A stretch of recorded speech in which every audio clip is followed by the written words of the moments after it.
Bueno, muy buenos días para todos. Eh, Estaba pues aquí esperando a que entraran la mayoría de ustedes. Me informaron que tenían una clase de 3 horas, entonces por eso di un tiempito para poder entrar y comenzar. Espero pues que todos estén muy bien, que les esté yendo bien en este semestre, en sus casas, con sus hogares, sus familias, que todo les esté yendo lo mejor posible y que todos estén con mucha salud. Bueno, hoy vamos a, digamos que yo creo que hoy ya terminamos este bloque inicial que habíamos iniciado con VIH. Después seguimos con todo lo de dengue, zika y chikungunya.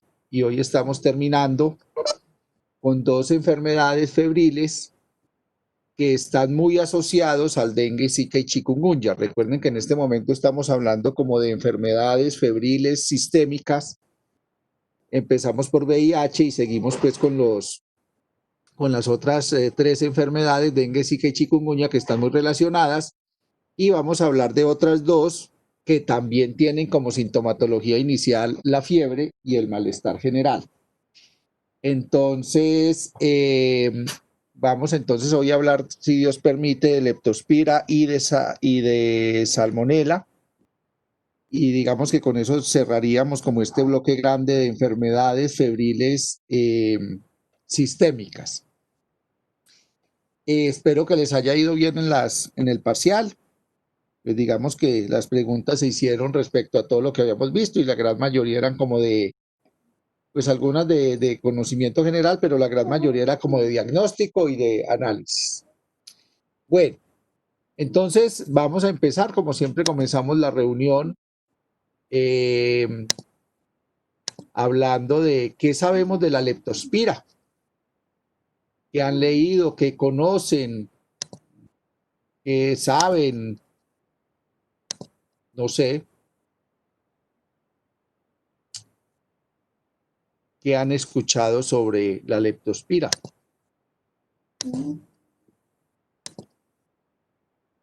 Pues doctor, sobre la leptospira, pues yo he escuchado que viene como de un microorganismo que es una espiroqueta, que pues afecta usualmente a los humanos y que es una zoonosis bacteriana. O sea que pues el microorganismo es una bacteria y que muchas veces se da más que todo por el orín de ciertos roedores.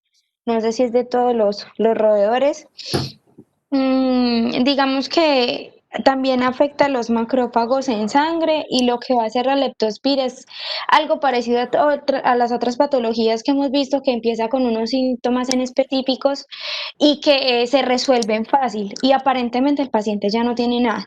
Y ya después el paciente aparece pues con ictericia, que es cuando ya las cosas están muy graves y pues usualmente son pacientes que terminan en UCI porque hacen hemorragias masivas. Em, y pues que también se diagnosticaría con IgMs y aparecen aproximadamente a los 4 o 5 días y que la bacteria tiene pues algunos factores de virulencia que son la hemolicina, que son las que generan las hemorragias, y tiene lipopolisacáridos que hacen como endotoxinas que pues afectan al cuerpo como tal y que tiene varias fases. Entonces está la fase séptica, la fase inmune y la fase ictérica.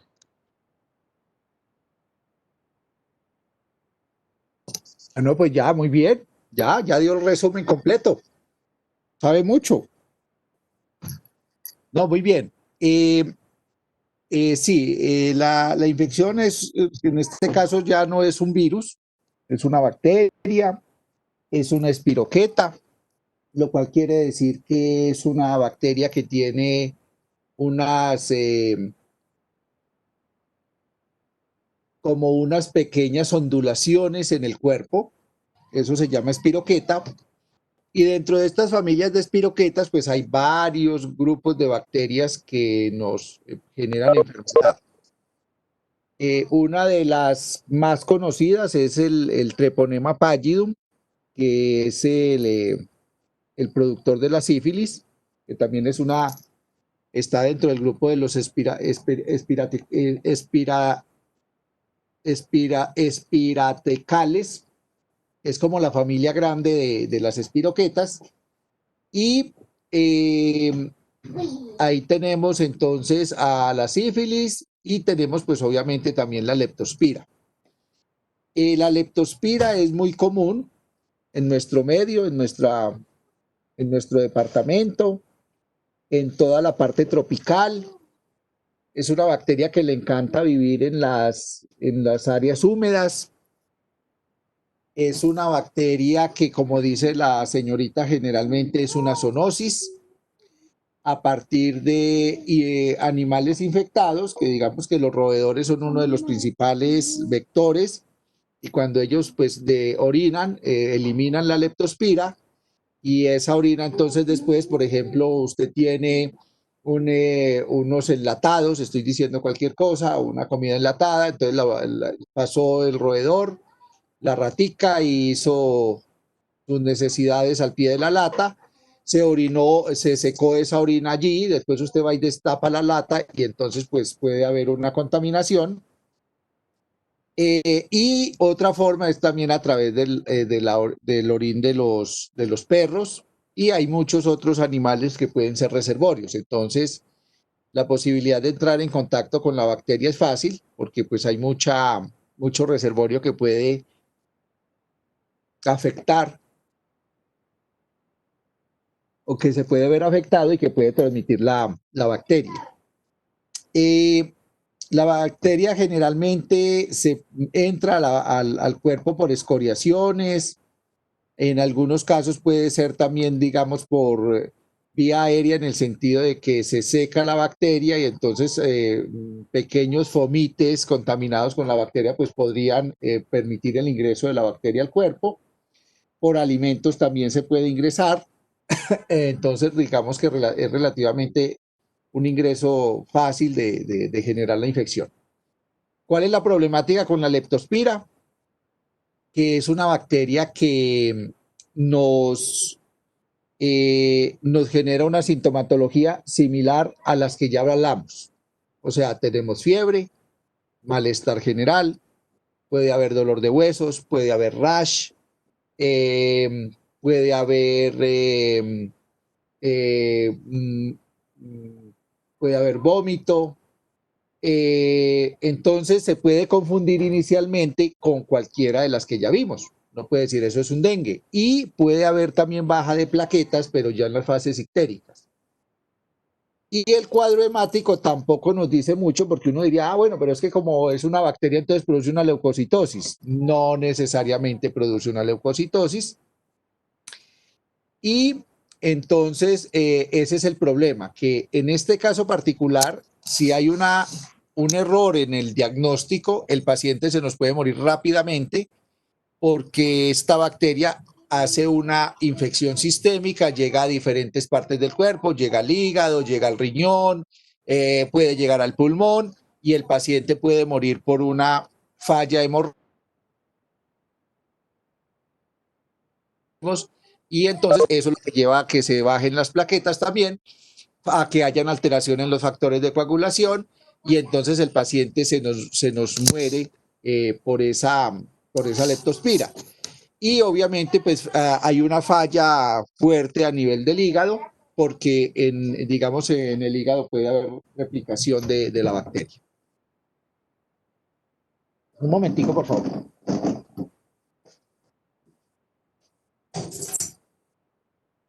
Entonces, la leptospira se nos puede confundir rápidamente con un dengue, con el agravante de que con el agravante de que al dengue, pues usted ya lo vimos, no se puede hacer nada distinto a estar muy pendiente del paciente, a los líquidos, a, y generalmente cuando hay una baja de la fiebre es cuando se genera principalmente el problema grave por la tormenta de citoquinas. Entonces, pues al paciente con dengue no se le dan antibióticos y aquí si es perentorio, si necesario, es lo más importante es instaurar el tratamiento con antibióticos para poder eliminar la bacteria. Y cuando ya estamos en fase ictérica, no todos van a llegar a fase ictérica, no todos van a llegar a falla renal y muerte, pero a los que llegan allí, después de que están en fase ictérica y en fase hemorrágica, ya es muy difícil que se pueda, digamos, salvar el paciente. Yo les comentaba a ustedes, creo que yo a ustedes les comenté la historia. Nosotros hace algunos años hicimos un estudio de síndrome febril, porque es que el síndrome febril es un problema muy complejo para el médico. Aquí estamos hablando de 4 enfermedades: dengue, zika, chikungunya, leptospira. De pronto podemos hablar un poquitico de VIH, que también genera en la fase aguda un síndrome febril.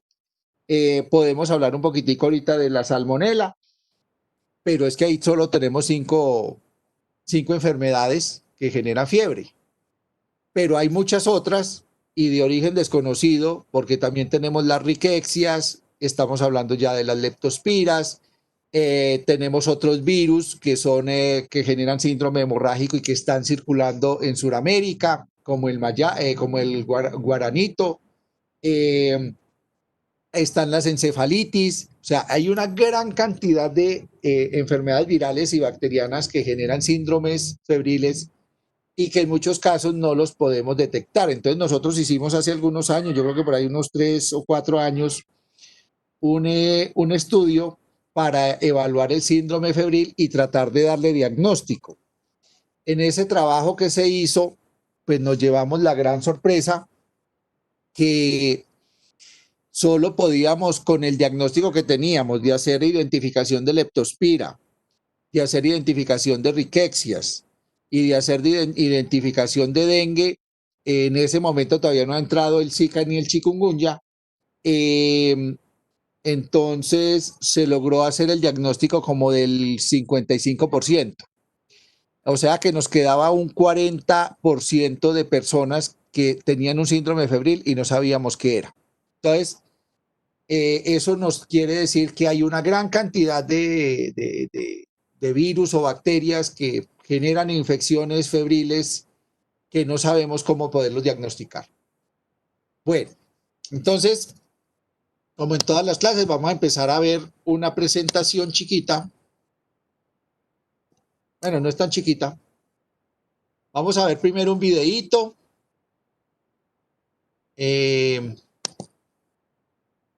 Y después hacemos la presentación.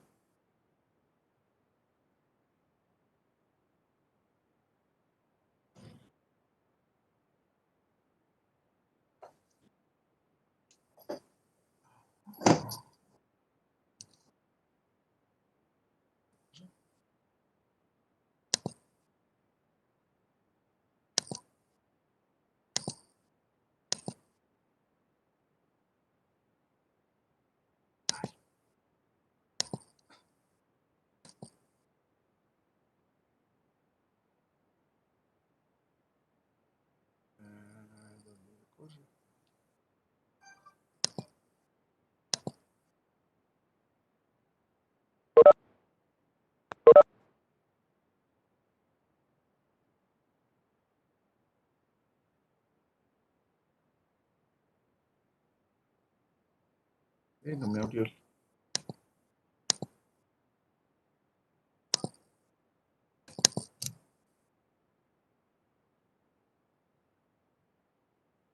Por favor, me informan si ven la presentación, el video.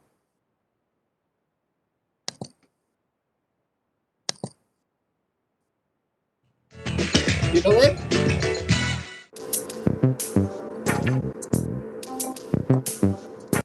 Muchachos. Sí, doctor, sí se ve. Ah, bueno, muchas gracias.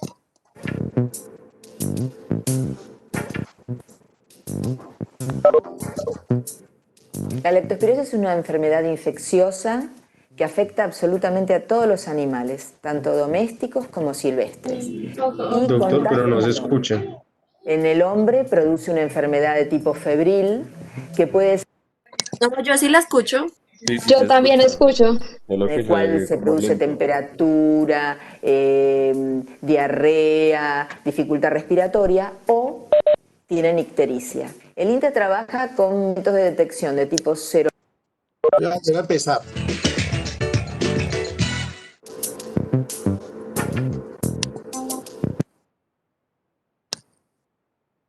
Vea, esto que ustedes ven acá, ¿me escuchan? Sí, doctor. Bueno, miren, esto que ustedes están viendo acá, esto es una microscopía de campo oscuro que se hace directamente de un cultivo de leptospira.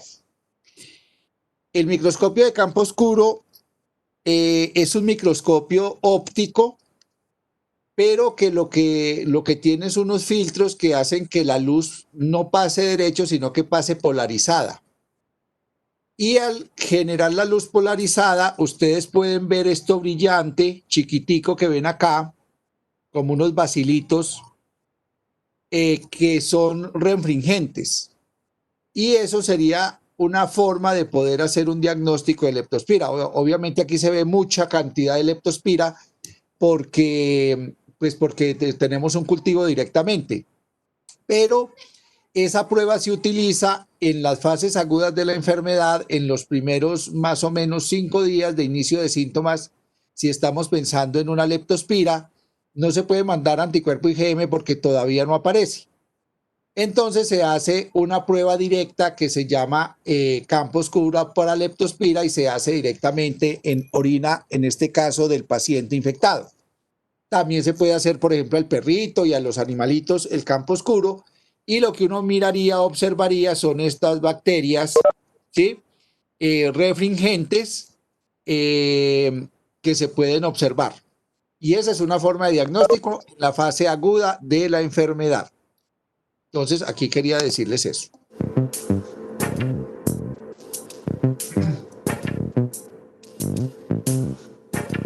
Ahí se está trabajando con el cultivo. La leptospirosis es una enfermedad infecciosa que afecta absolutamente a todos los animales, tanto domésticos como silvestres, y contagian al hombre. En el hombre produce una enfermedad de tipo febril, que puede ser desde un tipo de enfermedad infecciosa en el cual se produce temperatura, diarrea, dificultad respiratoria, o tienen ictericia. El INTA trabaja con métodos de detección de tipo serológico, bacteriológico y molecular. Desde el tipo de vista serológico se hace la técnica referencial a nivel mundial, que es la técnica de microaglutinación o MAT, el cual el laboratorio es el único laboratorio en el país que tiene acreditada esta técnica bajo norma ISO 17025, o sea, bajo norma de calidad. Esta técnica es la que damos el servicio especializado acá en el laboratorio. El contagio de los animales al... Entonces, aquí ya hemos hablado de dos técnicas de diagnóstico. Una que sería el campo oscuro directo y segundo, la técnica MAP, que es la prueba de oro, es MAT, de microaglutinación de partículas. La microaglutinación de partículas o MAP es una técnica donde yo cultivo las leptospiras. Lo que estaba haciendo allí la señora era hacer un cultivo y me imagino que van a pasar unas leptospiras porque no todas las leptospiras generan enfermedad. Solo un grupo, eso lo vamos a ver más adelantico, un grupito específico de la familia de las interrogans, que digo yo es un grupito porque se llaman interrogans, pero no es solo una, sino un grupo grande de bacterias eh, que producen la leptospirosis. Entonces, la prueba de oro de diagnóstico se llama esa microaglutinación. ¿Y qué es lo que hay que hacer? Hay que poner en contacto la bacteria cultivada, como lo estamos viendo en el video, con los anticuerpos del paciente. Entonces, si los anticuerpos reconocen la leptospira, se van a unir los anticuerpos a la leptospira y van a formar unos grumos, una microaglutinación que se mira al microscopio, y eso daría que es el paciente positivo para pues en este caso, para la leptospira. Como decía la señora allí, la doctora, es una prueba que tiene que ser estandarizada y validada porque es una prueba engorrosa. Yo tengo que poner el suero del paciente con los diferentes tipos de leptospira que generan infección en el humano. Entonces tengo que tener leptospira interrogans, Leptospira, se me olvidaron las otras dos o tres serotipos, y así podemos saber qué tipo de leptospira es hacia la cual se están presentando los anticuerpos. Pero además de eso hay que hacer diluciones del suero y vuelven y se ponen en contacto con la bacteria para saber qué título de anticuerpos posee el paciente, o sea, si son títulos de anticuerpos altos o bajos. Esa es la prueba de oro de diagnóstico. Lo que pasa es que aquí en el Quindío no se hace. En la única parte donde hacen esto, porque como esto es una zoonosis, es en el ICA. Entonces uno lo podría remitir al ICA o tendría que utilizar un laboratorio particular que tenga estandarizada la prueba para hacer el diagnóstico de leptospirosis por la prueba de MAP. Entonces esa prueba se manda más como para definir para definir si realmente el paciente estaba infectado. O sea, es una prueba de diagnóstico, pero es una prueba de diagnóstico definitivo.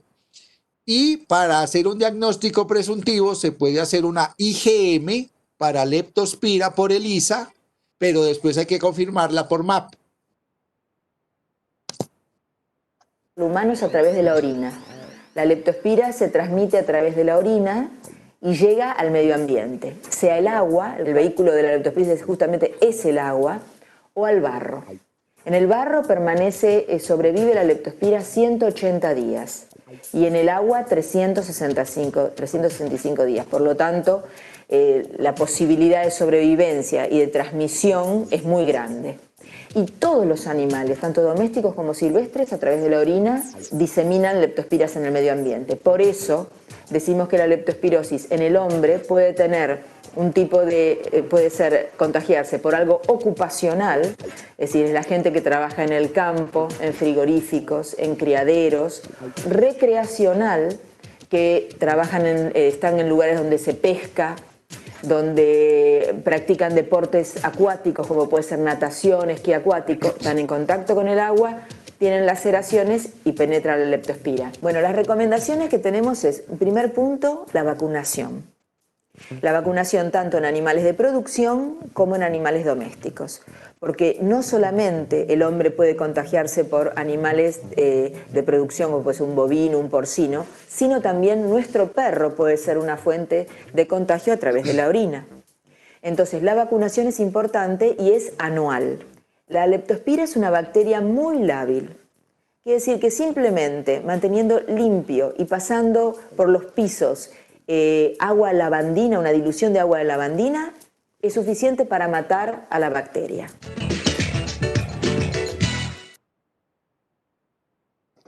Bueno, vamos a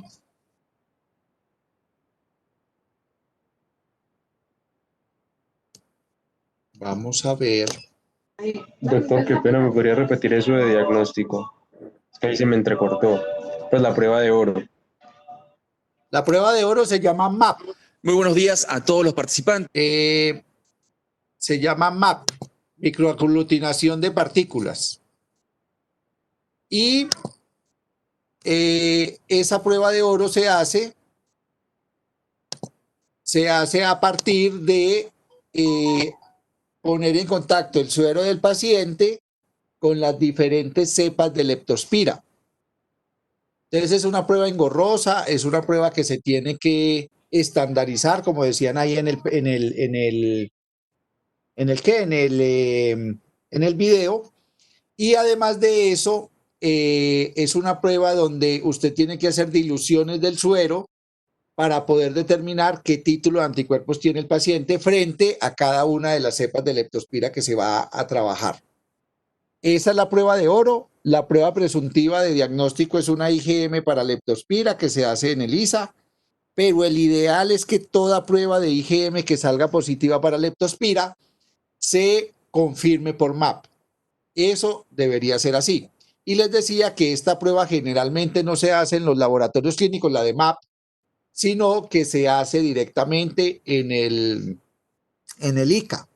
Porque como esta es una zoonosis, el ICA sí tiene que hacer una vigilancia permanente de esta bacteria Y entonces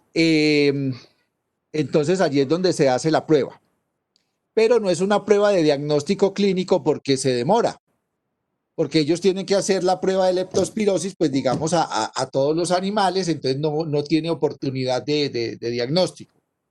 Por eso el anticuerpo IgM es tan importante porque le da a usted a usted como médico le dice, le da una ayuda inicial para el diagnóstico del paciente y después se confirma por la técnica de MAP. Bueno, vamos a ver otro videito.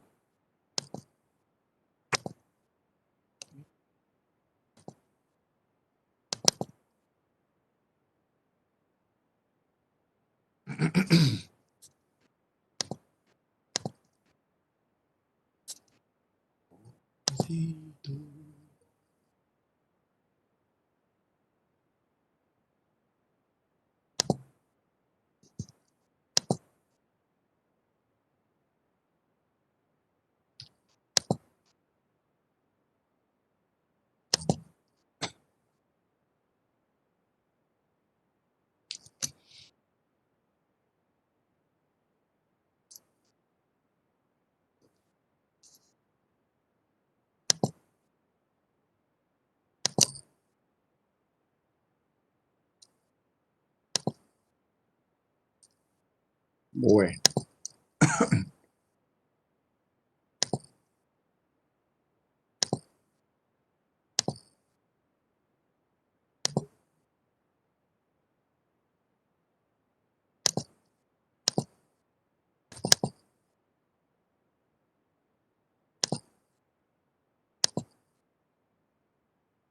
Por favor, me dicen si observan. Sí, doctor. Bueno, Puede oscilar entre 2 y 20 días. esto es Síntomas ya y signos de de la los signos y leptospirosis. El síntomas de la periodo de leptospirosis. incubación, es decir, el tiempo que va desde que entra la leptospira en la sangre y la aparición de síntomas de la leptospirosis, suele ser de 7 a 12 días, pero puede oscilar entre 2 y 20 días. La infección se puede mostrar de 3 maneras. En la mayoría de los casos, aproximadamente un 90%, se produce una enfermedad leve, sin ictericia, coloración amarillenta de la piel y de las mucosas debido al depósito de bilirrubina en las mismas, causada por la presencia elevada de bilirrubina en la sangre. En algunos casos, aproximadamente un 15%, la infección pasa desapercibida, infección subclínica, y solo se puede diagnosticar al analizar los anticuerpos. La persona 15% de las personas pueden pasar con una leptospirosis desapercibida y solo se pueden detectar a partir de pruebas que detecten IgG para leptospira. pasa de no tener anticuerpos frente a leptospirasa a tenerlo seroconversión. En una minoría de casos, menos del 5%, se desarrolla una forma grave de la enfermedad, que puede Otra forma de diagnóstico, o sea, ya hemos hablado de 3 formas. Uno, la forma de diagnóstico agudo que se hace a través del campo oscuro. 2, la forma definitiva que se hace a través del MAP. Y 3, la forma intermedia que es hacer la IgM para leptospira. Estamos hablando de una cuarta forma de diagnóstico, que es cuando una persona tiene anticuerpos negativos, IgG, y después le aparecen los anticuerpos positivos. O sea, eso se llama seroconversión. Paso de una parte negativa hacia una parte positiva. Unos anticuerpos IgG negativos a unos IgG positivos. Esta otra parte se utiliza algunas veces cuando hay una alta sospecha de leptospirosis, cuando la IgM está negativa y usted, el médico, sigue pues sospechando por la sintomatología, por lo que tiene, que es una leptospirosis, entonces se puede mandar una IgG para mirar si se lo convierte de una IgG negativa a una IgG positiva. Pero pues eso ya es un caso muy raro, porque generalmente las IgM, si se toman después del 5º o 6º día de inicio de síntomas, probablemente nos va a dar el resultado para la infección. incluso causar la muerte, llamada leptospirosis ictérica o enfermedad de Weil. Bueno, otra cosa importante, nos están diciendo que el 5% de las personas que les da leptospira pueden pasar o pueden generar una infección grave de la leptospirosis que fue conocida hace muchos años como la enfermedad de Weil.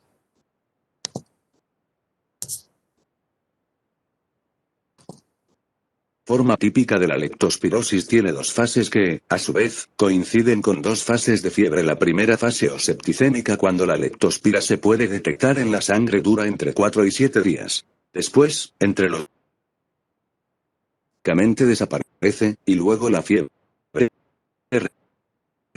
aparece en la...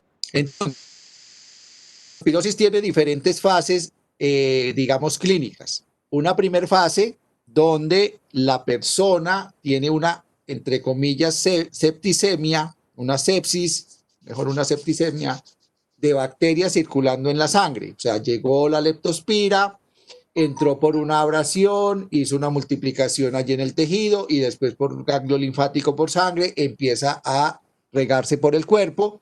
Eso puede durar más o menos una fiebre de 4 a 7 días. Mire que ahí estaríamos en una fase muy similar a dengue, una persona que empieza con fiebre, malestar general, dolor retrocular y después baja la fiebre y pareciera que desapareció la infección. Pero el problema es que ahí es donde está la situación. Si uno no detecta rápidamente el paciente, lo que está pasando es que la bacteria se le está regando por todo el cuerpo, llega a los diferentes órganos, ella se introduce en los diferentes órganos del cuerpo, entonces baja la fiebre porque el sistema inmune pues ya no detecta la bacteria por ahí fácilmente y ya cuando empieza a generar la infección en los órganos específicos, vuelve otra vez y sube la fiebre y ahí es donde ya comienza la fase ictérica. La segunda fase o fase inmune, que puede durar entre 4 y 30 días. A veces, estas dos fases son indistinguibles en la forma leve, porque la segunda fase es muy breve o no existe. Y en la forma grave, porque las dos fases, septicémica e inmune, se funden, mostrando síntomas y signos muy graves de manera continua. Desde el punto de vista clínico se consideran dos formas de la enfermedad causada por leptospiras: la leptospirosis anictérica sin ictericia y la leptospirosis ictérica. Entonces puede haber leptospirosis, que ya dijimos que en un porcentaje, un 15% de las personas puede pasar desapercibido, le da fiebre, le da malestar no sé qué, y hasta ahí llegó y desapareció la enfermedad. Ictérica o enfermedad de Weil. Y ya la fase grave, que es otra parte, otro 5% de las personas que tienen la enfermedad, le da fiebre, desaparece la fiebre y después aparece la fiebre ictérica, la parte ictérica. Leptospirosis anictérica. En la leptospirosis anictérica, la fase febril o leptospiremia es el estadio en el que las leptospiras están por todos los tejidos y por ello los síntomas afectan a todo el cuerpo. Suele empezar de repente con fiebre alta 39°C, 40°C, con dolores musculares y dolor de cabeza muy intenso. Suele haber pérdida del apetito y, a veces, se producen náuseas, vómitos, dolor abdominal y diarrea. Aquí de pronto hay un síntoma que no es muy común en el dengue, que es el dolor de cabeza. O sea, en el dengue hay malestar general y dolor retroocular, pero generalmente no aparece dolor de cabeza. En la leptospirosis es probable que la persona tenga dolor de cabeza fuerte. En algunos pacientes hay síntomas pulmonares como dolor en el pecho, tos, expectoración sanguinolenta y mucha dificultad para respirar, síndrome de distrés respiratorio del adulto. Con menor frecuencia se producen alteraciones neurológicas como delirios, alucinaciones o parálisis de algunos nervios. Una complicación muy poco frecuente pero muy grave es la inflamación de la vesícula biliar sin que haya obstrucción por cálculos de la vía biliar, colecistitis alitiásica. Un signo muy frecuente y característico es que el paciente tiene una conjuntivitis con los ojos rojos por congestión e incluso hemorragia en la conjuntiva del ojo. Esta es otra cosa importante, porque recuerden también que el Zika también produce conjuntivitis. El dengue no está asociado con tanta conjuntivitis, pero como ya entró el Zika, entonces también podríamos confundir el paciente con leptospira con Zika. Pero si ustedes recuerdan, el Zika generalmente no tiene una fiebre tan alta, generalmente no produce dolor de cabeza y en este caso la conjuntivitis es intensa y puede haber derrame. Entonces eso puede ser también un signo que le ayude a usted a diferenciar entre uno y otro. Y además Ya en esas etapas, si uno toca al paciente, puede haber algo de hepatomegalia, entonces ya pues estamos diciendo que puede haber dolor, vómito y todo eso. Fase suele durar de 4 a 9 días, que es cuando se producen los anticuerpos contra la leptospira y la aparición de esta en la orina, fase inmune o leptospiruría. Después de esta primera fase, el 35% de los pacientes se recupera completamente. En el resto de los pacientes, después de unos días sin síntomas, estos reaparecen, comenzando la segunda fase de la enfermedad o fase inmune. En ella, la fiebre, los dolores musculares y los síntomas digestivos son más leves que en la primera fase. En muchos pacientes 80%, 90% se produce una meningitis aséptica, lo que significa que en el líquido cefalorraquídeo del paciente no se detecta la bacteria, pero sí hay inflamación de las meninges. Esta reacción meningea puede durar unos días, hasta 2 semanas. Con poca frecuencia puede haber afecciones más graves del sistema nervioso. En esta fase puede aparecer un enrojecimiento de las piernas, concretamente a la altura de las espinillas, lo que se denomina fiebre pretibial, y también una miocarditis, inflamación del músculo del corazón, que en general no tiene ninguna trascendencia. Leptospirosis ictérica o enfermedad de Weil. La otra forma clínica, la forma grave, es la leptospirosis ictérica o enfermedad de Weil, que puede ser causada por diferentes serotipos leptospiras con diferentes antígenos, pero la más frecuente es la leptospira interrogans serotipo iterohemorragia. Comienza de manera similar a la forma leve, pero después de 4-7 días empiezan los síntomas graves: la fiebre continua, la ictericia, las hemorragias, la insuficiencia renal, la miocarditis, las alteraciones de conciencia, la anemia, disminución de la cantidad de glóbulos rojos en la sangre, y la trombocitopenia, disminución de la cantidad de plaquetas en la sangre. La ictericia es el dato que alerta de la forma grave de la enfermedad, ya que, sin ictericia, la enfermedad no es mortal, pero con ictericia sí puede serlo. La ictericia se acompaña de aumento del tamaño y, a veces, dolor del hígado. También puede haber aumento del bazo. En los pacientes con ictericia grave son más frecuentes las alteraciones renales, el colapso cardiovascular y las hemorragias. Estas últimas se presentan como sangrados nasales, epistaxis, de los pulmones, hemoptisis, gastrointestinales, y en la piel lesiones purpúricas, entre otros. Bueno, jóvenes, entonces aquí escuchamos la parte como clínica de la leptospirosis.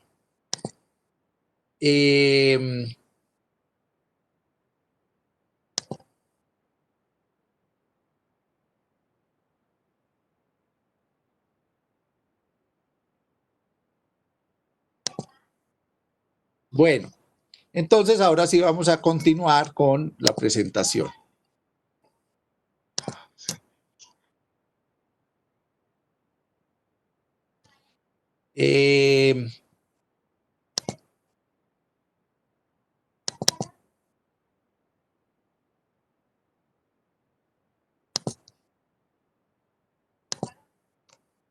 Bueno, ¿están viendo la presentación? Sí, doctor. Bueno, gracias. Bueno, entonces, ya para recordar, pues ya digamos que se ha hablado en general de toda la leptospira, cuáles son, cómo produce la enfermedad, cuáles son los síntomas, etcétera, etcétera. Aquí vamos como a puntualizar ya cosas más específicas. Entonces ya lo dijimos, es una zoonosis bacteriana, es una enfermedad sistémica porque la leptospira se riega por todo el cuerpo, es una enfermedad febril, es una enfermedad aguda. La principal, digamos que el principal serotipo que genera la infección es la leptospira interrogans, que es la que genera la enfermedad más grave, que genera la leptospirosis. Aquí tenemos pues el roedor, que es uno de los vectores, pero ya escucharon en los videos, varios animales nos pueden transmitir la leptospira y se puede transmitir fácilmente por humedad y por agua, alimentos, terrenos húmedos, infectados con orina de animales. Esta es la leptospira, esta es una micrografía electrónica muy bonita. Yo les decía que tenía ondulaciones, entonces aquí está el cuerpo de la leptospira, tiene unos flagelos perítricos que están en los extremos, lo cual quiere decir que es una bacteria muy móvil y eso le facilita, le da la posibilidad de poder infectar diferentes partes en el cuerpo, se mueve rápidamente. Como es una bacteria, entonces o es gram positiva o gram negativa. Lo que pasa es que la leptospira no tiñe muy bien, pero ella tiende más hacia los gram negativos porque tiene una pared compuesta de lípidos. Por eso también genera tanta inflamación, porque pues estos lípidos generan, como decía la compañera, como una endotoxina, que son los lipopolisacáridos, y entonces pues pueden generar mucha fiebre y mucha inflamación. Bueno, ya dijimos que que tenía flagelos y es una aerobia estricta. Y bueno, estas son unas características a nivel de identificación que son oxidasa, catalasa y peroxidasa positivos. Bueno, la estructura antigénica, entonces tiene unos lipopolisacáridos que son los que le dan, digamos, la característica del serotipo. Y quiero que miren aquí en este cuadrito, dice, la leptospira interrogans se subdivide según su composición antigénica en 218 serotipos. Por eso les decía yo a ustedes que no era una única bacteria, sino que es un grupo de microorganismos que tienen unas modificaciones en lipopolisacáridos, o sea que tendríamos 218 serotipos diferentes que nos pueden dar una leptospirosis. Y los anticuerpos no son, digamos, en muchos casos no generan una protección, o sea que eso quiere decir que pueden haber reinfecciones. Y si yo tengo una infección con el serotipo 1 y después me entra el serotipo 218, estoy diciendo pues cualquier cosa, esos anticuerpos no van a servir. O sea que la posibilidad de que usted le vuelva a dar una leptospirosis es válida y puede suceder. Y pueden haber reinfecciones. Bueno, la vía de entrada principal es las abrasiones en la piel y las mucosas, como les había dicho. La leptospira genera una multiplicación inicial en el tejido donde hace su entrada y después entonces hace una invasión a nivel por vía linfática o por sistema, por la sangre, y entonces se riega por todo el cuerpo. Como decíamos, eso coincidía en esa leptospiremia, que es presencia de la leptospira en la sangre, con fiebre, porque está viajando en sangre y el cuerpo la está reconociendo y después va a los órganos y allí entonces ya puede hacer las infecciones específicas en cada órgano. Puede haber una acción directa, obviamente la bacteria por su multiplicación puede matar la célula, y también puede haber una acción indirecta por toxinas, ya dijimos el lipopolisacárido y la misma respuesta inmune. Esto genera, por un lado, un daño directo o un daño indirecto, o sea, ahí puede haber un daño del tejido endotelial directamente por las citoquinas, nuevamente una tormenta de citoquinas asociadas a todos los antígenos de la leptospira, una tormenta de citoquinas por mucho interferón y por muchos factores, muchas citoquinas inflamatorias, interleuquina 6, 1, factor de necrosis tumoral, etcétera, etcétera, que hacen que pueda haber un daño al tejido endotelial y una acción directa que puede hacer la leptospira. Y eso lleva a su vez a que puedan haber los sangrados. Esos sangrados hacen de que las plaquetas se consuman y los factores de coagulación consuman, y por eso en los casos graves de la leptospirosis el paciente termina con sangrado en varias partes del cuerpo. Pero a su vez, no solo en el tejido endotelial, sino que en los órganos específicos, y los órganos más afectados son el hígado, el riñón principalmente, obviamente también podemos tener en el músculo, pero el hígado y el riñón son dos órganos muy importantes, sobre todo, pues además del riñón, el hígado. Entonces también puede haber hepatomegalia y puede haber un daño de estos órganos.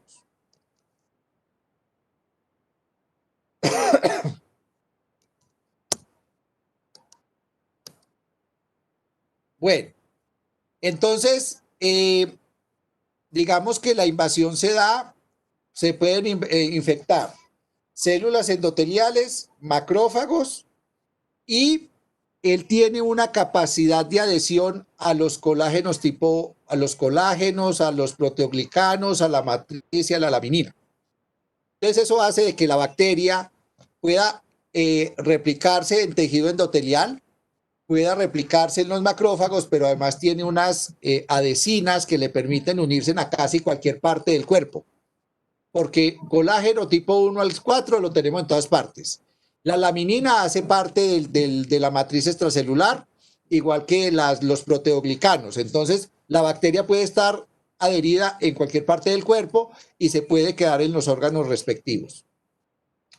Los factores de virulencia, tenemos la proteína LOA, que es un factor de virulencia que no se conoce muy bien su mecanismo, pero pues se sabe que parece ser que puede tener,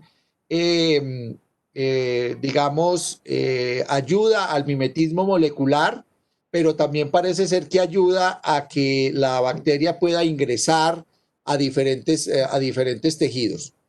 El lipopolisacárido, que ya lo habíamos dicho, los lipopolisacáridos son una endotoxina muy potente que generan inflamación, y como se está haciendo una inflamación sistémica porque la bacteria está regada por todo el cuerpo, pues entonces por eso también se hace la tormenta de citoquinas y se daña el tejido vascular.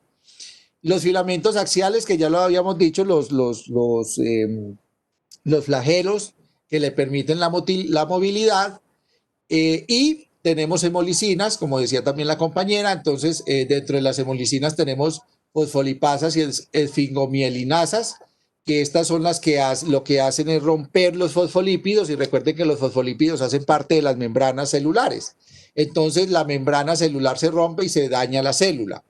La esfingomielina, usted sabe que hace parte del sistema nervioso central, y ahí vieron en el video que la bacteria podía llegar hasta el sistema nervioso central y generar una meningitis aséptica. También tenemos hemolicinas que dañan los glóbulos rojos y varias células de mamíferos. Entonces miren ustedes que hay una ruptura de diferentes células y de diferentes tejidos en diferentes partes del cuerpo, y eso es lo que está generando un daño a nivel vascular y una inflamación grande en los tejidos específicos. Bueno, entonces lo mismo, aquí es más o menos, como una fisiopatología de la leptospira. Hay una invasión que ocurre por una abrasión, puede entrar la bacteria. Hay una acción directa de la bacteria, pues por todos esos factores de virulencia que vimos, lo que hace entonces que se vayan dañando las células. Y hay una acción indirecta, pues por la inmunidad. Entonces esa acción directa hace que se active el sistema inmune, que generen anticuerpos IgM, que se activen los polimorfonucleares, que se active el complemento. Pero la bacteria también tiene capacidad de evasión. Mire que aquí aparecen parte de las proteínas de la bacteria que hacen que no sea reconocida fácilmente por el sistema inmune. Entonces la bacteria se sigue replicando en diferentes partes del cuerpo. Y este sistema inmune también ayuda a que haya daño hepático, a que haya daño renal, a que haya la vasculitis por la acción indirecta del sistema inmune, lo que acabamos de decir, de todo este problema de la tormenta de citoquinas, y al final el paciente pueda terminar con daño hepático, o sea, hepatomegalia, puede haber daño renal y termina entonces con hemorragias. La epidemiología, pues ya la vimos, digamos un poquitico ahí en el video. Ustedes pueden ver ahí toda la cantidad de animalitos que pueden tener la leptospira o que pueden ser susceptibles de la leptospirosis, y que por lo tanto a través de mucosas y a través de laceraciones de la piel nos pudieran traer la leptospira a nosotros. Por eso las personas, los veterinarios, las personas que trabajan con animales, las personas que trabajan en el campo, pues son un grupo de personas que pueden estar más afectados, y eso es importante para ustedes porque si usted le llega a un veterinario o una persona que tiene ese tipo de infección, es muy importante que le manden la leptospira, que ya es un grupo. Dentro de la familia grande de la interrogans, de la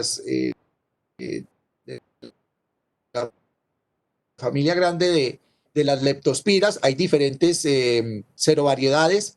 Está la mágica, la la pomona, que son los que más generan la enfermedad de la leptospirosis. Estas tres tendrían casi el 90% o cercano a casi el 100% de la leptospirosis, y en este caso se han reportado en el Atlántico, en Bolívar, en el Tolima, en el Huila y en el Quindío. En el Quindío es relativamente sencillo, es relativamente fácil que se den brotes de leptospirosis en el año. Bueno, el diagnóstico pues ya lo habíamos hablado. No se les olvide que si estamos hablando de una infección aguda, si el paciente está en esa fase de leptospiremia, el diagnóstico se debería hacer más fácilmente por campo oscuro, todavía no hay aparición de anticuerpos. Estos globulitos rojos que hay aquí es como para asemejar el MAP, que ese sí es ya con anticuerpos definidos. Entonces, en la fase aguda se haría con campo oscuro y después de unos 5 o 7 días de inicio de síntomas o después de la primera fase de fiebre, se pueden utilizar los anticuerpos.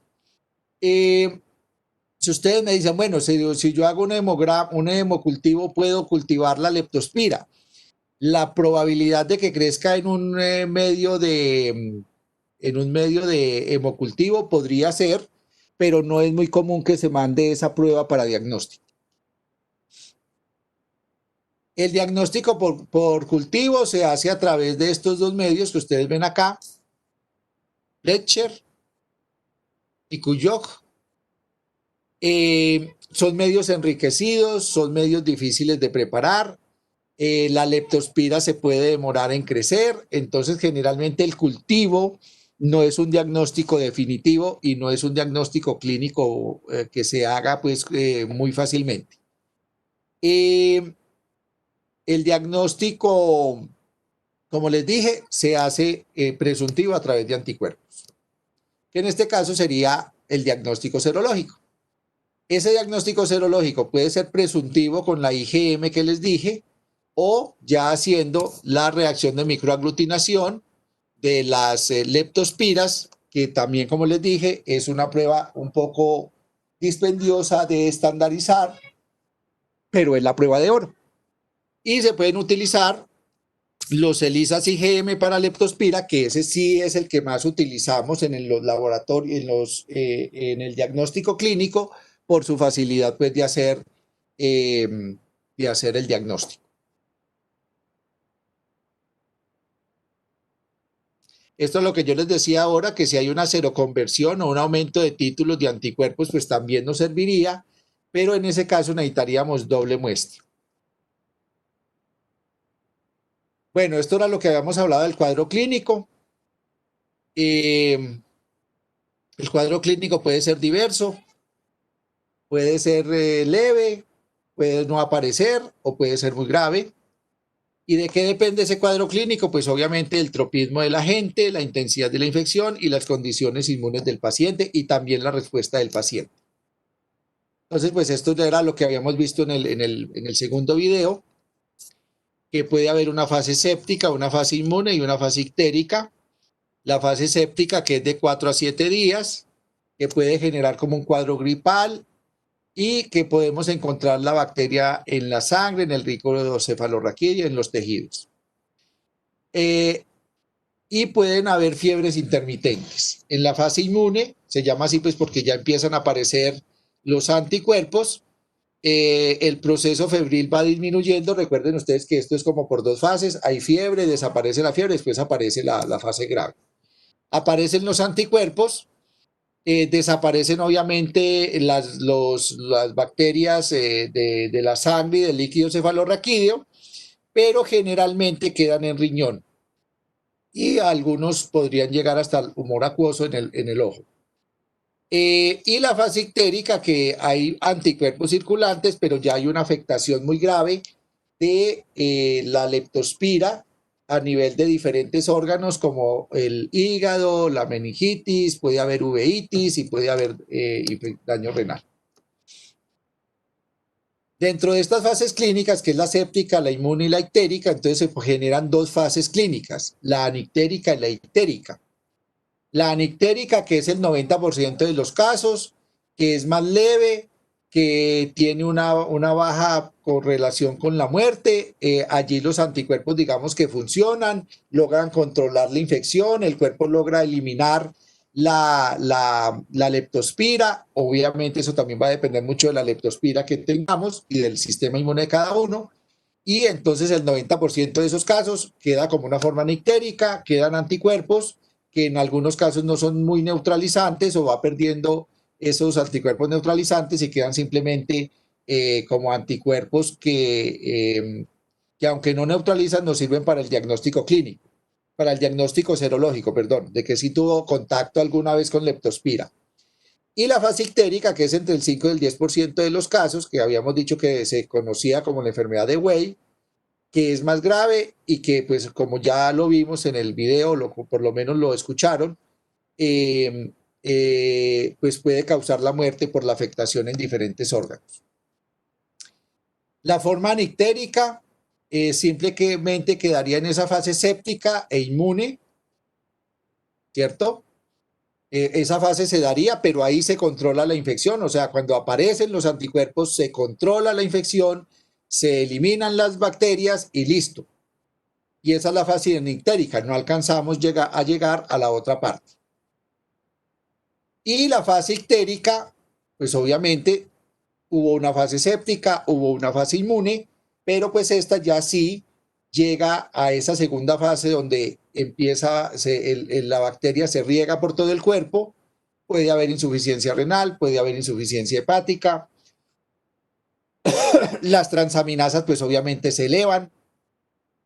Al haber las transaminasas elevadas es porque hay una afectación del hígado, entonces se aumentan las bilirrubinas y eso es lo que produce la ictericia. En la hepatomegalia, que era lo que yo les decía que estaba casi en el 70% de los casos, y pueden haber otras complicaciones, porque el paciente puede llegar a tener también neumonía, tos, hemoptisis, lo que habíamos dicho de las hemorragias, y puede causar la muerte del paciente. El tratamiento es hidratar. Nuevamente aquí recuerden que tenemos pérdida de líquidos y hay que dar antibiótico. Entonces ahí podemos ver, ahí tendríamos, digamos que en esas fases no complicadas, tendríamos la doxiciclina y la amoxicilina, y en la forma severa pues se podría dar penicilina. No sé los que son, ahí sí no sé, los que son ¿qué? Los que tienen alergia a la penicilina, no sé, de pronto le deben dar algún aminoglucósido, creo yo, de pronto en el tratamiento, eso sí no lo sé. Eso se lo preguntan por favor a los grandes enseyes del tratamiento. Bueno, preguntas, dudas o comentarios hasta acá. Doctor, con respecto al diagnóstico acá, al menos en el Quindío, pues nosotros lo realizamos directamente con la prueba de oro, o sea, con la MAT, o tiene que pasar, digamos, primero por un diagnóstico preventivo. No, ustedes como médicos le llega al paciente, usted dice, este paciente trabaja con animales, tiene fiebre, tiene dolor retrocular, pues mira, entonces usted lo que tiene que hacer de acuerdo con el inicio de síntomas, o le manda un campo oscuro o le manda una IgM para leptospira, de acuerdo con el inicio de síntomas. Obviamente usted no queda solo con eso, uno generalmente, ustedes lo primero que hacen es descartar el dengue, entonces usted le va a mandar un IgM, un NS1 y un IgG para dengue, todo eso le sale negativo, de pronto solo le aparece la IgG positiva, entonces ya usted va descartando, esto probablemente no es dengue, esta persona está trabajando con muchos animales, de pronto puede ser una leptospira, pero es que esta señora no lleva sino 5 días, generalmente el paciente tampoco llega tan rápido. Ellos generalmente están consultando por ahí al día 7 de la fiebre o ya en la fase ictérica. Entonces es un paciente al cual generalmente llega con varias consultas previas, porque llegó los primeros días con fiebre, malestar general, le dijeron que era una virosis, lo mandaron para la casa, le dieron acetaminofén, el paciente siguió como enfermoso, vuelve otra vez y hace otra consulta, de pronto allí ya le mandan un dengue y le da negativo.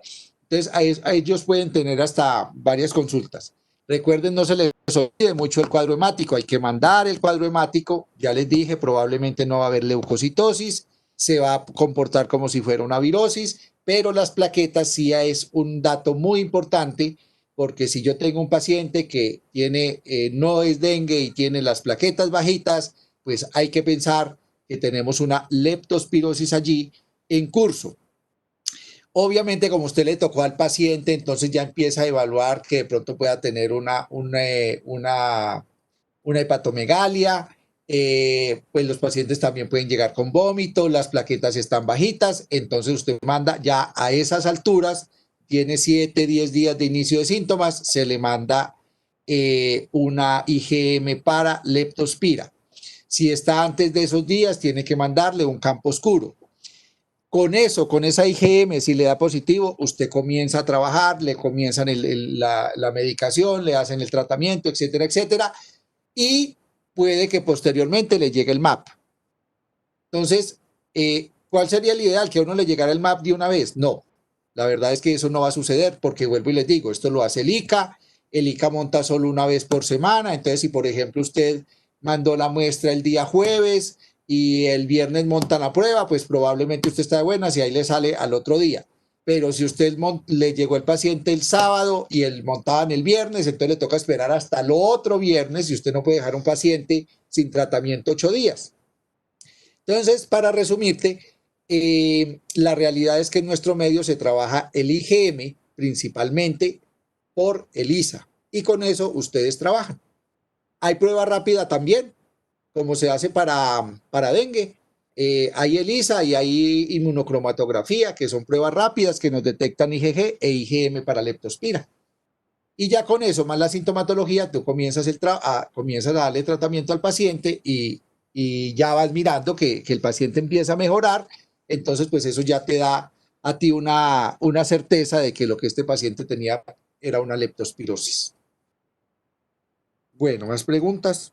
Doctor, Sí. o sea que como la historia de la enfermedad sería que los síntomas empiezan y por ahí de los 7 días el paciente ya está cursando, pues ya uno, más o menos del séptimo al 10.º día el paciente llega con la sintomatología característica. Sí, lo que pasa es que como me voy a volver un momentico acá, que esto es muy importante. Mire, es que este es el problema. El paciente comienza en una fase séptica que es el momento en que la bacteria entró y empieza a regarse por el cuerpo, ¿cierto? Entonces, en esta fase séptica, aquí hay fiebre, claro. El paciente tiene fiebre y le da fiebre, que es el tiempo mientras la bacteria entró por donde haya entrado, está por sangre y está circulando en el cuerpo. Entonces, aquí hay una fase séptica que tiene fiebre, ¿cierto?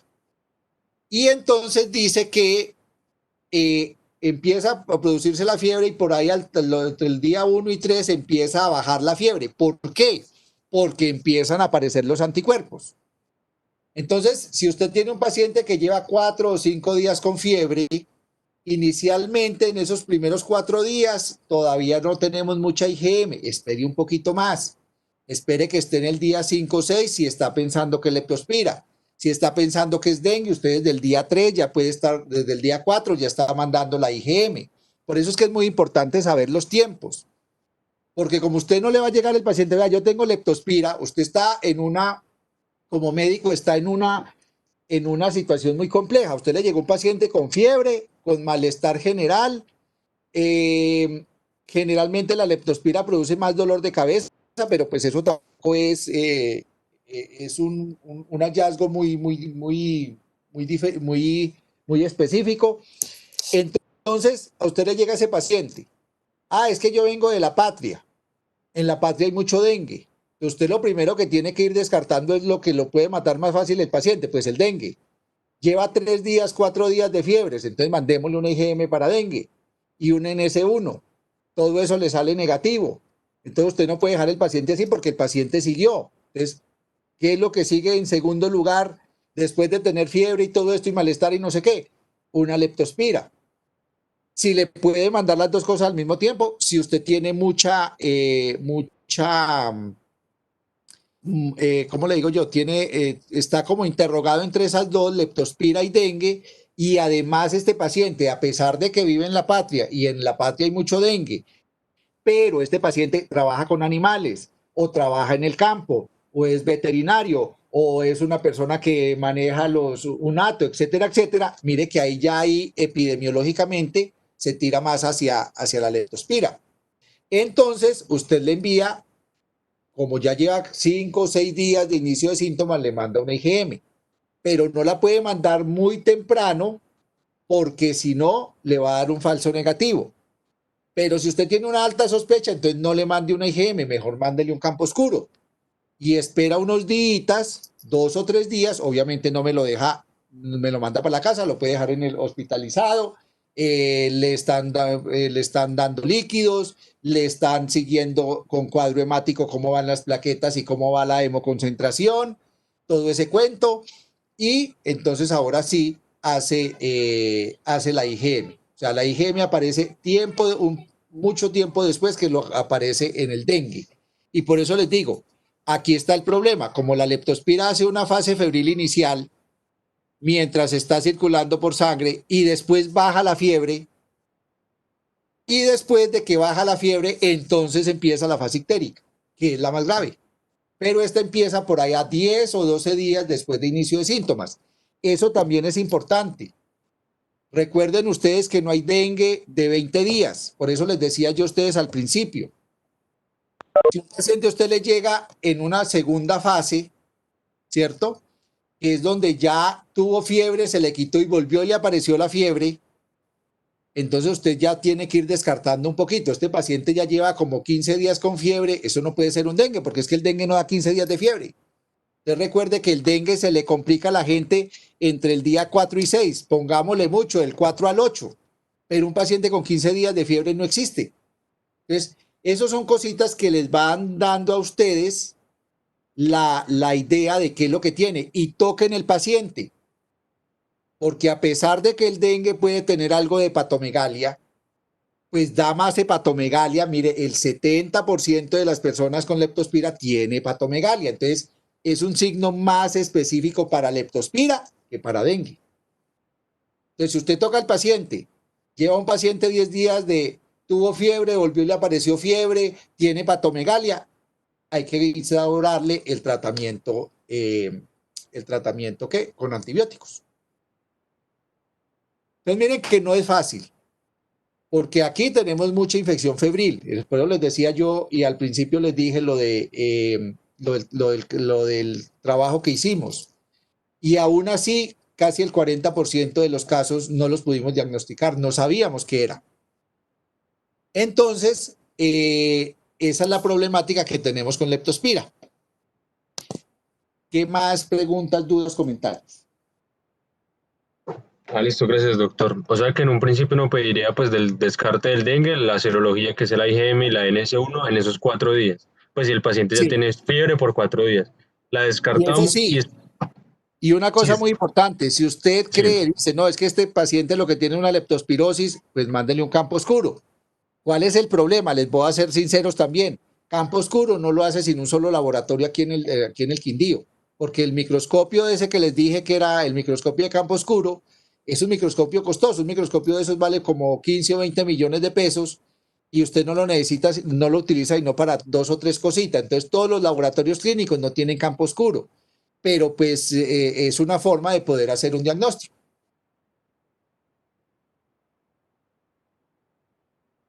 Listo, doctor. O sea que uno mejor espera a que el paciente pueda desarrollar la IgM por ahí de los 5 a 7 días y le manda mejor la serología. O si si sospecha desde un principio, puede mandar también el campo oscuro. Sí, señor. Si uno sospecha desde el principio, en orina. Pero ojo, esto se hace en orina, no en sangre.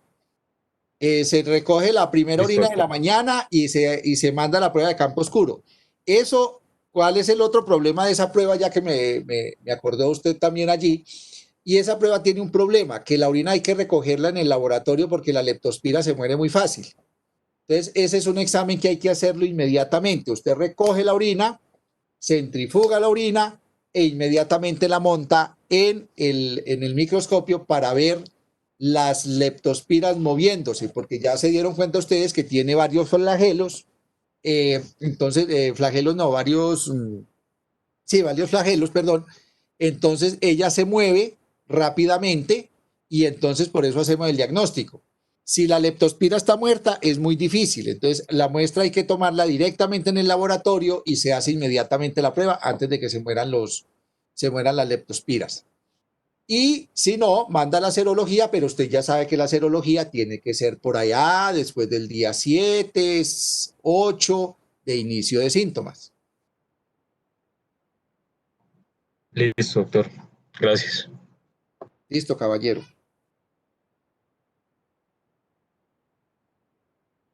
Doctor, ya la última pregunta. Esa fase inmune después de la primera fase febril de los síntomas, más o menos en qué tiempo de la enfermedad se daría. Si la primera fase del síntoma se va como de hasta los 7 a 10 días. La fase inmune, cuando aparece la fase inmune es porque está bajando la fiebre de la primera fase. Más o menos como le pasa al dengue. Si usted recuerda en el dengue, el paciente comienza con mucha fiebre, lleva 3 días o 4 días de fiebre, empiezan a aparecer los IgM, entonces la viremia baja y entonces empieza a bajar la fiebre, pero como en el dengue es una tormenta de citoquinas, es donde el paciente se me afecta y se me agrava. En este caso particular de la leptospira, la fase séptica, que es la que está produciendo la fiebre en el paciente porque hay una leptospira circulando en la sangre, cuando aparecen los anticuerpos, la leptospira ya empieza a bajar la concentración en sangre, la leptospira se empieza a meter a los órganos, entonces más o menos lo que estábamos diciendo, mire que la fiebre baja dice de 1 a 3 días, ¿por qué? Porque ya están apareciendo los anticuerpos. Y si llevábamos más o menos 5 o 6 días de fase séptica donde el paciente tenía la leptospira, más estos 3 días donde están apareciendo los anticuerpos, estamos hablando más o menos de esos 7 primeros días que habíamos hablado ahorita, para ahora sí poder mandar la prueba de IgM. Listo, doctor. Gracias. Listo, jóvenes. Bueno, yo no quisiera irme sin hablar un poquitico de la salmonela. Yo creo que ustedes recuerdan la salmonela. Pero la salmonela, recuerden ustedes que igual produce, pues la salmonela puede producir 2 tipos de enfermedades, que la diarrea y la fiebre tifoidea, aunque la fiebre tifoidea también puede tener diarrea, ¿cierto? Entonces, pero la fiebre tifoidea se llama así porque es un síndrome febril y es producida por la salmonella typhi principalmente.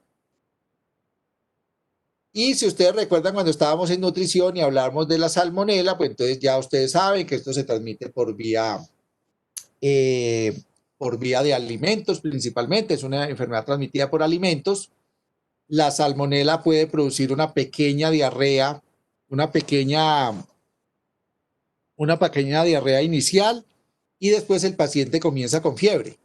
Recuerden ustedes que la salmonela llega al intestino, llega a las células M, estas células M, ellas se replican en estas células M, matan las células M y después llegan al macrófago, aquí en la parte interior del tejido, y esos macrófagos son los que llevan la infección por todo el cuerpo. Entonces, ¿por qué se produce fiebre en la fiebre tifoidea y en la salmonelosis que produce fiebre tifoidea? Nuevamente porque se hace una septicemia bacteriana, porque la bacteria llega a la sangre y eso es lo que hace que se produzca la fiebre, igual que en la leptospira. O sea, hay un periodo febril donde la leptospira genera una gran cantidad de fiebre porque está viajando en sangre. En este caso particular, sí es perentorio que en la fase febril de la salmonela se pueda utilizar el hemocultivo como diagnóstico. Pero igual, como esto es una circulación de la bacteria en la sangre, esta bacteria no va a permanecer mucho tiempo, va a haber una fiebre de unos 3 o 4 días y después la bacteria, igual que en la leptospira, se mete en los diferentes órganos o se queda, por ejemplo, en la vesícula biliar. ¿Sí? Pero entonces la fiebre tifoidea puede tener además dolor abdominal. Pero por eso es que estas entidades febriles son tan complejas, porque todas producen fiebre, producen malestar general, puede haber dolor en el cuerpo, y recuerden ustedes que, por ejemplo, el dolor abdominal en dengue es un signo de alarma, ¿cierto? Entonces miren ustedes lo complejo. Puede ser una fiebre tifoidea, yo estoy pensando que es un dengue con signos de alarma, y lo que tiene el paciente es una fiebre tifoidea.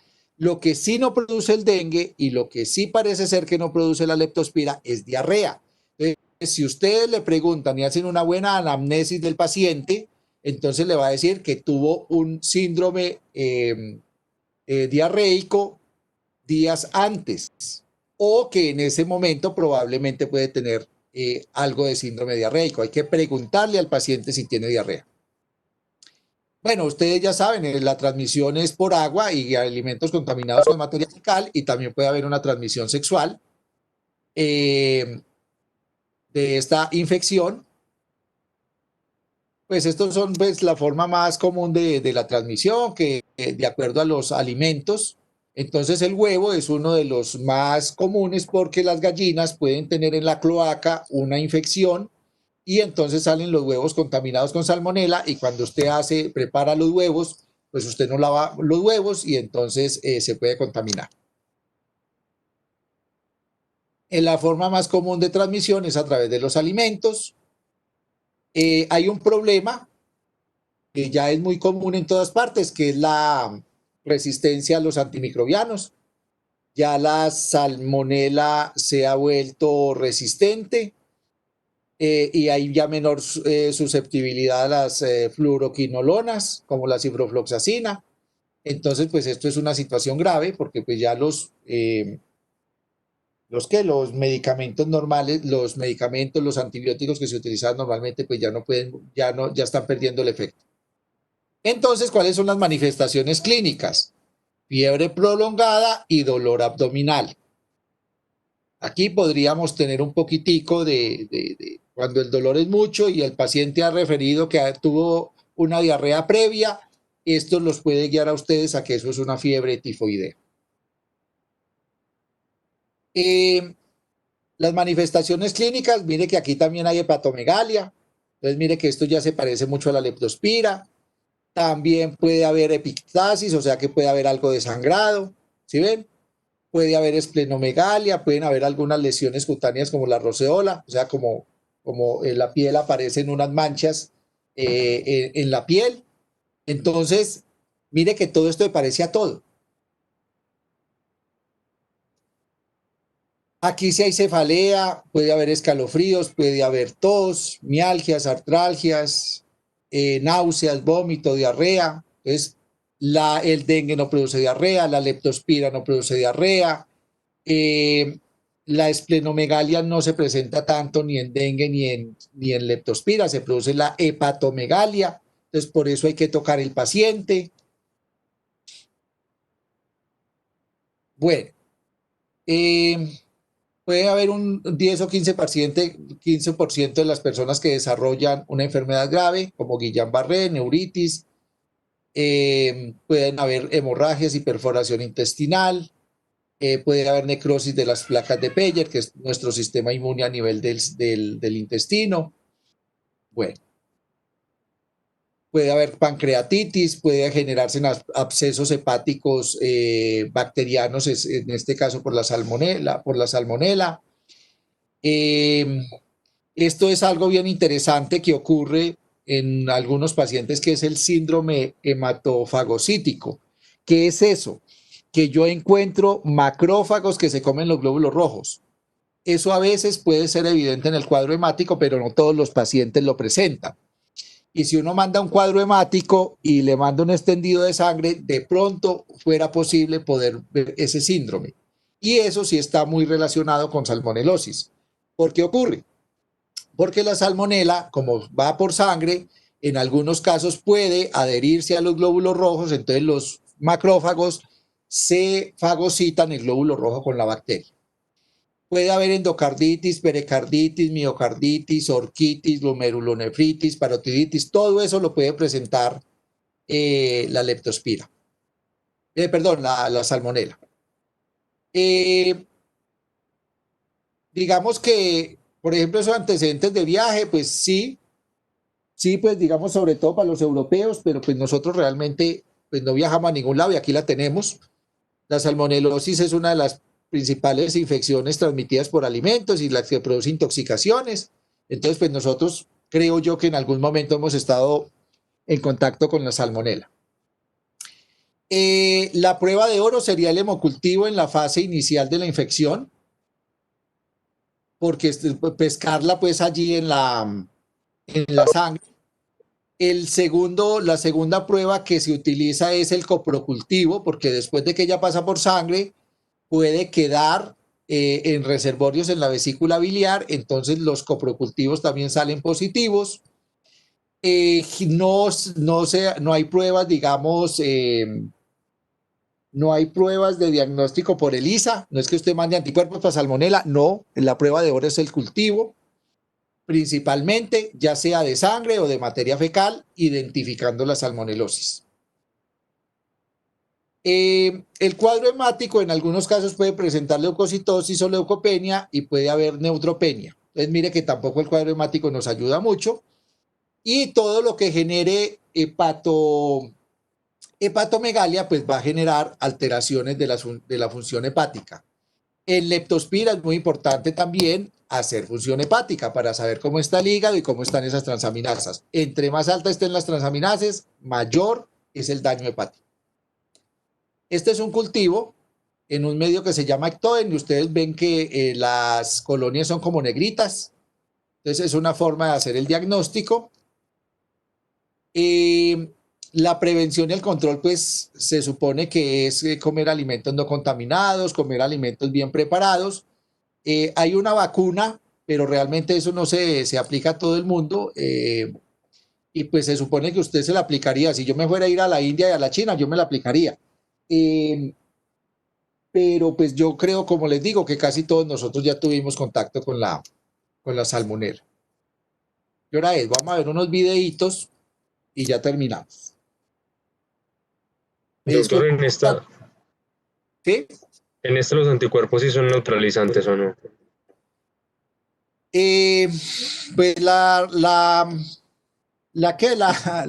respuesta es que pueden ser parcialmente neutralizantes, pero usted puede tener reinfecciones por salmonela. Y además hay diferentes también cepas de salmonela. La que produce la fiebre tifoidea es principalmente la salmonela tifi y la paratifi. Pero usted puede tener diarreas por otras salmonelas sin que llegue a que le dé fiebre tifoidea. También puede suceder. Y los anticuerpos, digamos que sí neutralizan parcialmente la bacteria, pero eso no le da una protección completa porque si a usted lo infecta otra cepa de salmonela, le puede volver a dar.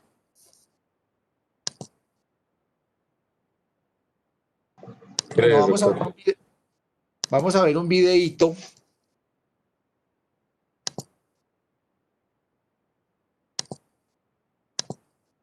Un videíto.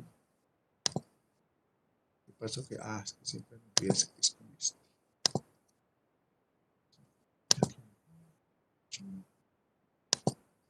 Acá.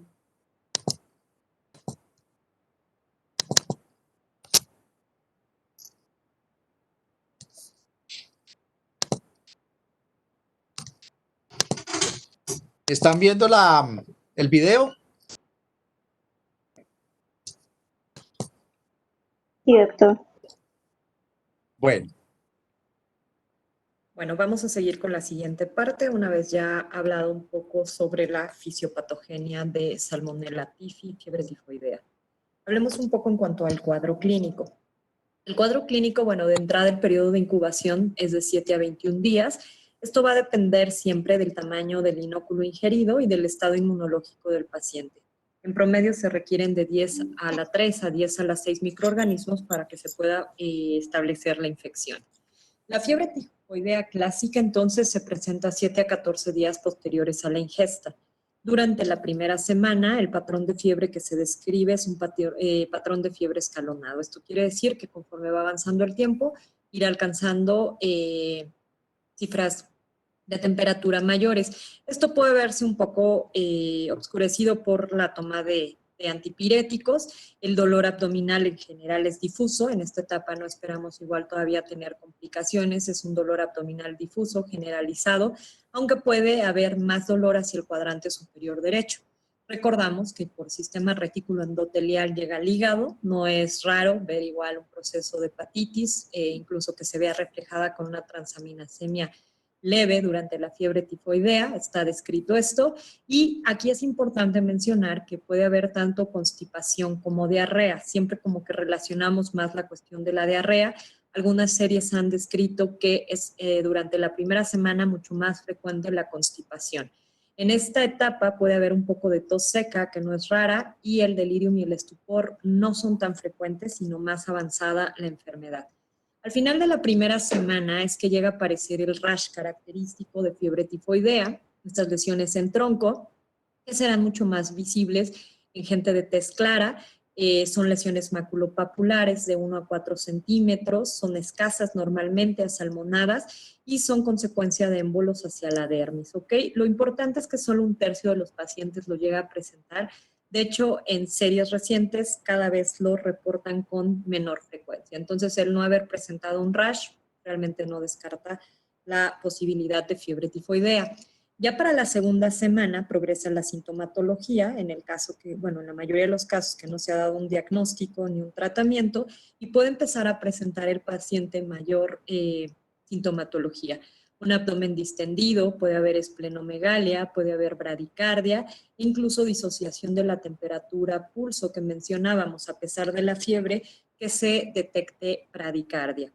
La tercera semana empieza a haber datos de mayor toxicidad. Aquí puede haber ya anorexia. Ya hacia la tercera semana podría presentar el paciente cierta pérdida de peso, taquipnea, los estertores basales, que empiece a haber más afección a nivel pulmonar, y la distensión abdominal, que suele ser más prominente. La diarrea, que se describe como una diarrea en sopa de chícharos, una diarrea verdosa, suele presentarse hacia la tercera semana. El estado tifoideo como tal es un estado de muchísimo mayor gravedad, donde incluso ya hay alteraciones neurológicas, desde la apatía, la confusión, un estado de psicosis, y aquí es donde pueden venir mayor complicaciones. Hablamos de la afección a las placas de Peyer, que es tejido linfoide, que puede verse incluso necrosado, generando una perforación, peritonitis. También puede haber afección ya a otros tejidos, miocarditis, que evidentemente implicaría una gravedad mucho mayor, y la hemorragia intestinal, ¿ok? Esto secundario igual a esa misma necrosis o daño en las placas de Peyer, no es rara, es una de las complicaciones frecuentes de la fiebre tifoidea, y aquí puede venir la recuperación o bien la muerte.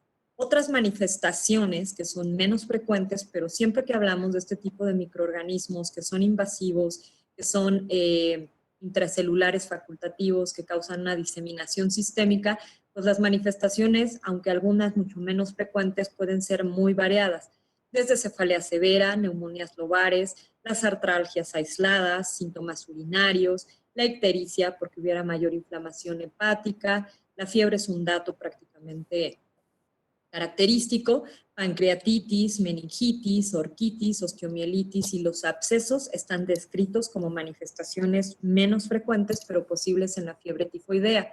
Si recibes tratamiento, la enfermedad en general comienza a desaparecer al paso de unos 2 días posteriores a la administración.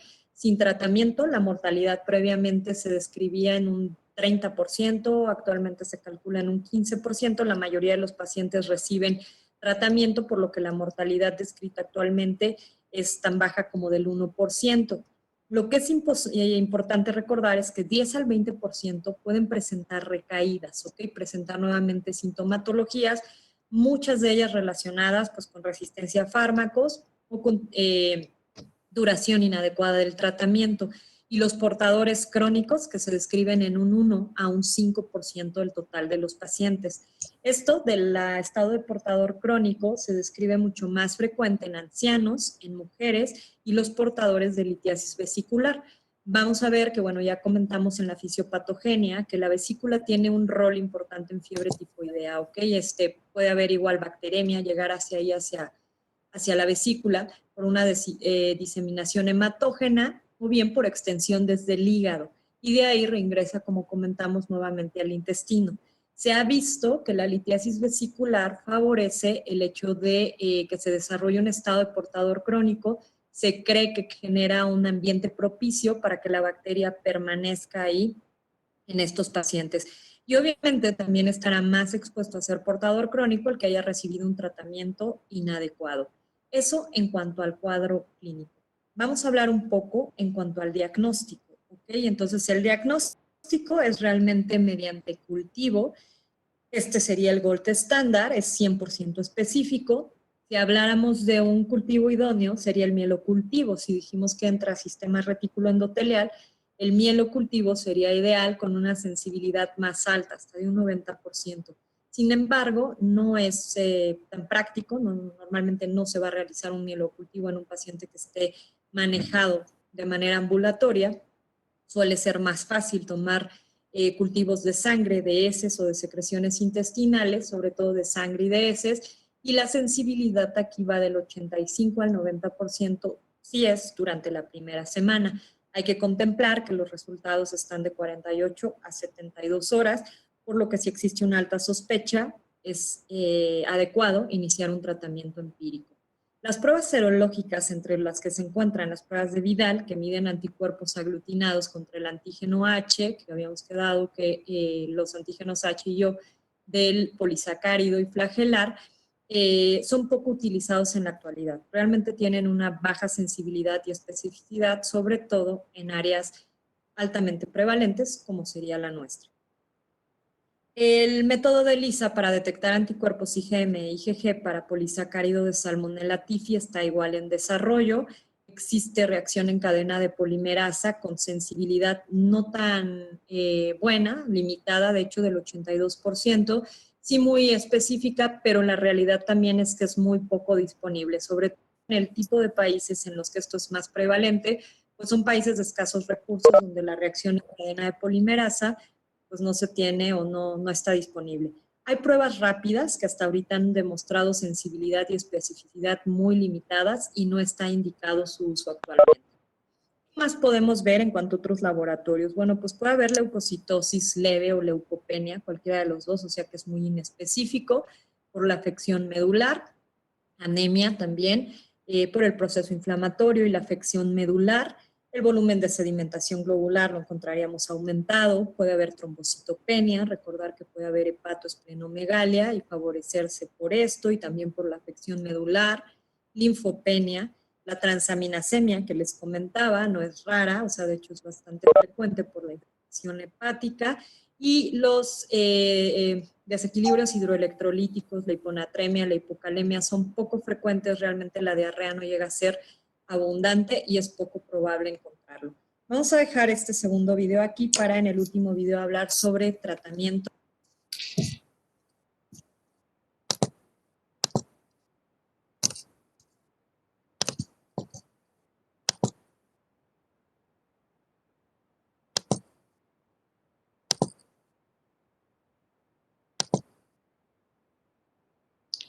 Bueno, muchachos, vean. Entonces, como vieron ahí también en esa presentación, la fiebre tifoidea es de mucho más largo aliento. O sea, esta infección después de la tercera semana, estamos hablando de casi 20 días ya, desde que comenzaron los síntomas, entonces ya tiene pues digamos, unas características muy específicas, pero en esas 2 primeras semanas, miren que no es tan fácil de poder hacer el diagnóstico. Por eso pues quería poder hablar con ustedes de estas enfermedades febriles y ponerles en todo este contexto, porque todas hay en el Quindío. Y yo diría no solo en el Quindío, sino en Colombia. En Colombia, con algunas excepciones de algunos departamentos, pero tienen que hacer el diagnóstico, les llegan los pacientes remitidos. Tenemos dengue, zika, chikungunya, leptospira, salmonela y muchas otras. Entonces, ustedes se van a ver enfrentados al diagnóstico de estas infecciones, que todas comienzan con fiebre, con malestar, con toda esta situación. Y pues mire que ustedes vieron que la leptospira y la salmonela necesitan tratamiento, las otras virales pues no tendríamos cómo tratarlos, pero hay que vigilar el paciente y tratar de que no llegue a estados graves de la enfermedad. Entonces, y el VIH, pues que lo habíamos visto que sí, pues tiene un tratamiento muy específico de acuerdo pues a todo el proceso. Entonces, no sé si hay dudas, preguntas, comentarios, agradecerles mucho, pues pues por el tiempo, por estar aquí, los 30 participantes, los otros se volaron, pero bueno, y bueno, espero pues que les haya servido. Quedo pendiente entonces. ¿Quién tiene dudas, comentarios? Muchas gracias, doctor. No, a Gracias, ustedes, doctor. gracias. Gracias, doctor. Listo, entonces si no hay preguntas, les agradezco mucho y entonces nos vemos despuesito. Muchas gracias, doctor. Hasta luego. Bueno, a ustedes muchas gracias. Feliz tarde. Lo mismo, doctor.